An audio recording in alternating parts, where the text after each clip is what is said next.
everyone. Today we are going to start topic 1 of chapter 1 real number of class 10, that is Euclid's division lemma. तो बच्चों सबसे पहले मैं आपको ये बताने जा रही हूँ कि यूक्लिड डिवीजन लेमा का मतलब क्या है। यहाँ पर ये यूक्लिड क्या है, डिवीजन लेमा ये क्या चीज है, ठीक है। तो थोड़ा सा मैं इनके बारे में बात करती हूँ। देखिए Euclid was a great Greek mathematician, okay, he was a Greek mathematician also known as the father of geometry। ध्यान रखना ये चीज। तो ये ग्रीक मैथमेटिशियन थे जिन्हें हम फादर ऑफ द ज्योमेट्री भी कहते हैं, और ये तकरीबन मिड 4th सेंचुरी बीसी में हुए थे, यानी कि आज से लगभग 2300 इयर्स पहले की बात है। तो काफी बहुत पुराने मैथमेटिशियन रहे हैं and he did a great job in the field of mathematics. Division, as you already know, what is division? It is a mathematical operation, जिसका मतलब क्या होता है, to divide, right?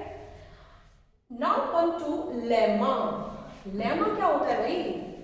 देखो नया वर्ड है आपके लिए, उसको थोड़ा सा समझ लो। It is a proven statement। What is lemma? It is a proven statement which is proved by observations, जिसे हम एज अ रूल यूज करते हैं। तो लेमा एक प्रूवन स्टेटमेंट है which is used as a rule, okay. तो ये है यूक्लिड्स डिवीजन लेमा।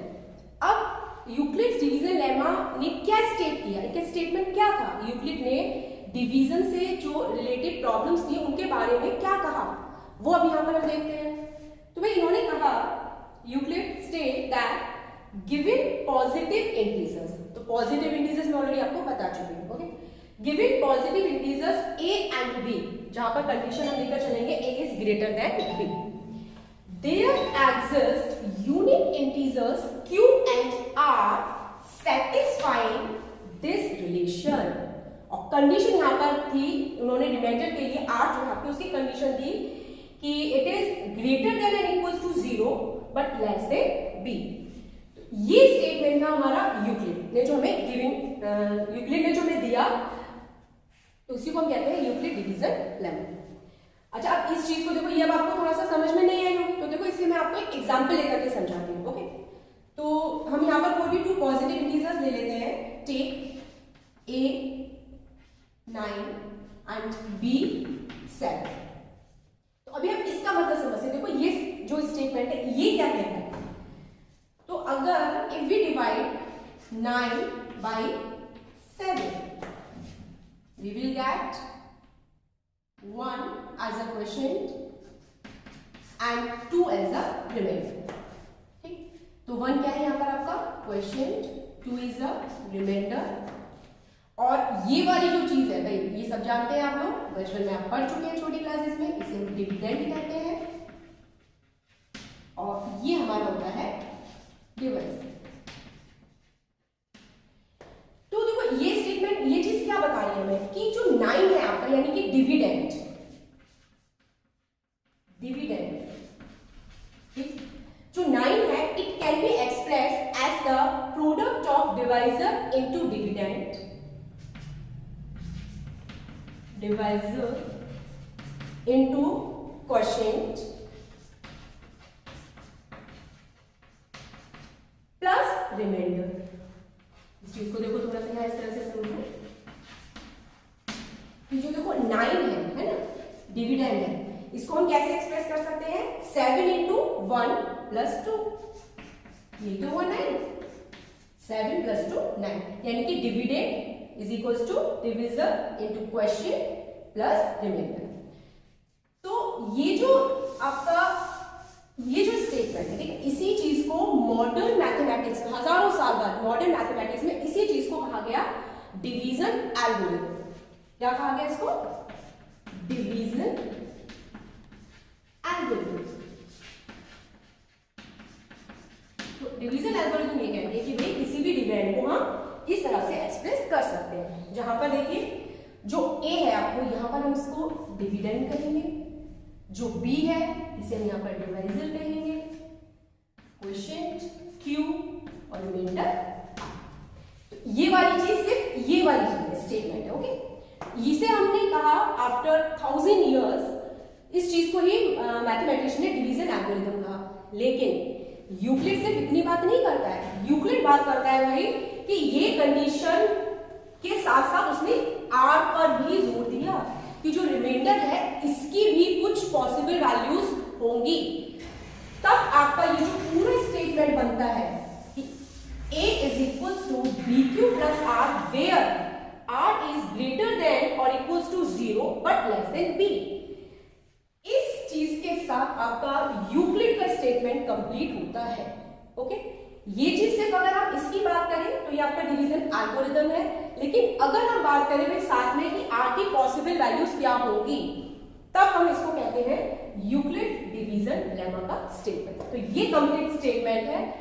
आपको सारी चीजों में से सिर्फ आपको जो यहाँ पर याद रखना है वो ये चीज कि इनके स्टेटमेंट क्या है, तो ये आपको लर्न भी करना है, आपको पता होना चाहिए, okay. So now take a screenshot to make proper notes. Okay, now we will find the HCF of given numbers using Euclid's division algorithm, okay। अब देखो फिर एक नया वर्ड आपके पास इंट्रोड्यूस हो गया, एल्गोरिथम। एल्गोरिथम क्या होता है? It is a series of steps to do something, series of steps to do something. किसी भी काम को करने के लिए जितनी स्टेप्स हम फॉलो करते हैं ना, वो आपकी कहलाता है एल्गोरिथम। तो जो एल्गोरिथम है ये केवल मैथ का ही वर्ड नहीं है, बहुत सारी फील्ड्स में हम इसको यूज कर सकते हैं। जैसे कि एक हम अपना एग्जांपल ले सकते हैं चाय बनाने। अब देखो जब हम चाय बनाते हैं तो सबसे पहली स्टेप हम क्या लेते हैं? पैन लिया हमने, राइट। सेकेंड स्टेप में हमने गैस स्टोव को ऑन किया, उस पर हमने वाटर उसमें डाल करके बॉईल होने रखा। थर्ड स्टेप, अब आप उसमें अदरक, तुलसी, काली मिर्च, जो भी इंग्रेडिएंट्स आप यूज करते हो वो उसमें आप डालोगे, then you boil it. Fourth step, अब आप उसमें मिल्क डालोगे और उसको फिर से बॉईल करोगे और अब आपकी बनकर तैयार होगी चाय। तो आपने देखा कि भाई टोटल 4 स्टेप्स लगे हमको चाय को रेडी करने के। तो अब ये जो आपके 4 स्टेप्स है ये क्या हो गए? उस चाय बनाने का एल्गोरिथम। तो एल्गोरिथम यही होता है कि किसी भी टास्क को करने के लिए जितनी भी स्टेप्स आपकी जो फॉलो करते हो आप, वो उसका एल्गोरिथम कहलाता है, ओके। तो अब हम यहाँ पर लेंगे अपनी एनसीईआरटी की एक्सरसाइज 1.1 का क्वेश्चन नंबर 1। HCF फाइंड करने के लिए आपको इसमें कहा गया है क्वेश्चन नंबर 1 ऑफ एक्सरसाइज 1.1। तो यहाँ आपसे पूछा गया है find the HCF of 135 and 225। तो by using Euclid's division lemma, Euclid's division lemma क्या कहता है? A is equals to BQ plus R such that R की कंडीशंस थे greater than or equals to 0 but less than। तो देखिए इसको use करते हुए हम HCF फाइंड करेंगे दोनों नंबर्स का। तो सबसे पहले जो आपका स्टेप 1 होगा, स्टेप 1 क्या होगा? डिवाइड। यहाँ पे थोड़ा सा यहाँ पे रफ वर्क के लिए स्पेस कर देती हूँ। तो फर्स्ट वी डिवाइड 225 बाय 135। तो बेटा जी यहाँ पर ये याद रखना, जो आपका ग्रेटेस्ट नंबर है उसे आप एज ए कंसीडर करोगे, ग्रेटर टू आप डिवाइड करोगे, और जो आपका छोटा नंबर है इसे एज अ बी कंसीडर करोगे। तो 135 से जब आप 225 को डिवाइड करोगे तो कितने टाइम्स डिवाइड होगा? 1 and we will get 0 90 as a remainder. तो देखो भाई ये कंडीशन एक तो क्या है कि जो आर की वैल्यू है वो बी से छोटी होनी चाहिए। तो यहाँ पर बी क्या था हमारा? 135, राइट। तो यहाँ पर हमारा बी था 135 और ए था हमारा 225 और आर हमारा हो गया लेस देन बी यानी 130 से छोटा। तो यहाँ हमारा कंप्लीट होता है स्टेप 1। तो ये तो आपका लॉन्ग डिवीजन मेथड, डिवीजन जो मेथड आपका है वो चल रहा है। अब इसको हम यूक्लिड्स डिवीजन लेमा जो आपका है उसमें किस तरह से एक्सप्रेस करेंगे कि जो ए है आपका 225 is equals to B into Q, B into Q, या हमारा क्यू होता है या मैंने बताया, और ये remainder 135 into Q plus remainder 90। तो यह हमारा स्टेप 1 होता है कंप्लीट। अब स्टेप 2 में क्या करेंगे हम कि भाई जिसने पहले काटा है ना वो अब कटेगा, नेचर का नियम है, जिसने काटा वो कटेगा, बचना कोई नहीं है। तो आ जाओ चलो 135, तो 90 से हम डिवाइड करेंगे 135, तो 135 को जब हमने डिवाइड किया तो ये भी 1 टाइम आपका जाएगा, माइनस करेंगे हम इसे एंड वी विल गेट 45। तो यहाँ भी आप देखेंगे भी 45 90, यानी कि 90 से आपका छोटी आ रही है वैल्यू, तो यहाँ आपका ये स्टेप कंप्लीट। अगर आपका रिमाइंडर जो आप निकाल रहे हो वैल्यूज, अगर ये इससे छोटी नहीं है तो अभी फिर आप इसे कंटिन्यू करोगे, ठीक है ना, डिवीजन। तो यहाँ पर आपको विशेष ध्यान देना है कि ये आपका इस वाली वैल्यू से छोटी आनी चाहिए, तब वो स्टेप आपका कंप्लीट होता है। तो ये हमारा था स्टेप 1, जिसे मैंने यहाँ शो किया। This is our step 2।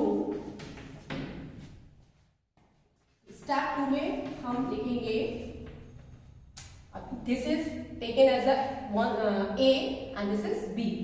तो 135 को हम लिख सकते हैं भाई 90 into question plus remainder, 90 into 1 plus remainder. तो ये हमारा कंप्लीट होता है स्टेप 2। अब फिर से चलिए भाई, अब 90 की भी बारी आ गई, काटा ना तो कटना है ना, आप देखिए। अब 90 को 45 से जब हम डिवाइड करेंगे तो ये इसको 2 टाइम्स कंप्लीटली डिवाइड कर देगा, you will get 0. This is step 3। तो देखिए इसको हम कैसे लिखेंगे स्टेप 3 को, 90 को हम लिख सकते हैं 45 इंटू क्वेश्चन प्लस रिमाइंडर 0, यानी अब आपका रिमाइंडर 0 आ गया, तो यहाँ पे वापस स्टेप जो है वो कंप्लीट हो। तो बच्चों देखो ये जो सारी चीजें, ये जो आपने किया, ये क्या है, it's a long division method, okay. और इन स्टेप्स को जब हम इस फॉर्म में एक्सप्रेस कर रहे हैं तब ये आपका कहलाता है Euclid's division lemma. Find HCF by using Euclid's division algorithm, okay. तो ये अंतर है। तो आपको एग्जाम में इस तरह से करके नहीं छोड़ देना है कि भाई आपने लॉन्ग डिवीजन मेथड को यूज करके एचसीएफ निकाल दिया, बात खत्म। नहीं जी, आपको भाई पूरे ये स्टेप्स को फॉलो करने पड़ेंगे, ओके। तो अब आप देखेंगे जब हमारा रिमाइंडर 0 आया तब ये वाला जो नंबर आपको मिला, it is the highest common factor of the given 2 numbers, okay. So highest यानी कि HCF of 135 and 225 will be 45, जिसे हम क्या कहते हैं, जिसे हम क्या कह सकते हैं, highest number which divides 135 and 225 completely। तो जो हाईएस्ट कॉमन फैक्टर होता है ना, वो एक ऐसा हाईएस्ट नंबर जो गिवन नंबर्स को कंप्लीटली डिवाइड कर दे, number which divides 135 and 225 completely, यही आपका होता है एचसीएफ, ओके, गॉट इट। तो बच्चों आज हमने सीखा Euclid's division lemma and find the HCF by using Euclid division algorithm. तो देखो ये कुछ क्वेश्चंस हैं आपकी प्रैक्टिस के लिए, जिसके थ्रू आपके कंसेप्ट बिल्कुल क्लियर हो जाएंगे अगर आप प्रैक्टिस करेंगे इन क्वेश्चंस की। तो और इनके आंसर्स भी आपको देखो दिए गए हैं, ओके। तो इनको आप करिएगा, इससे आपको प्रैक्टिस करेंगे तो चीज़ें आपकी बड़े तरीके से आपको आएंगी। अच्छा, अब हमारा ये जो टॉपिक 1 है, इसमें हमारे 2 टाइप के क्वेश्चंस और रह जाते हैं, जो कि है मैंने आपको पहले भी बताया था, प्रूविंग टाइप क्वेश्चंस हैं आपके, और एक आपका लास्ट होगा इसमें वर्ड प्रॉब्लम। तो उन्हें हम अपने जो नेक्स्ट वीडियोस हमारे होंगे उसमें डिस्कस करेंगे, क्योंकि एक वीडियो में अगर हम डिस्कस करेंगे तो बहुत लेंथी हो जाएगा, ओके। सो तब तक कीप प्रैक्टिसिंग, कीप लर्निंग।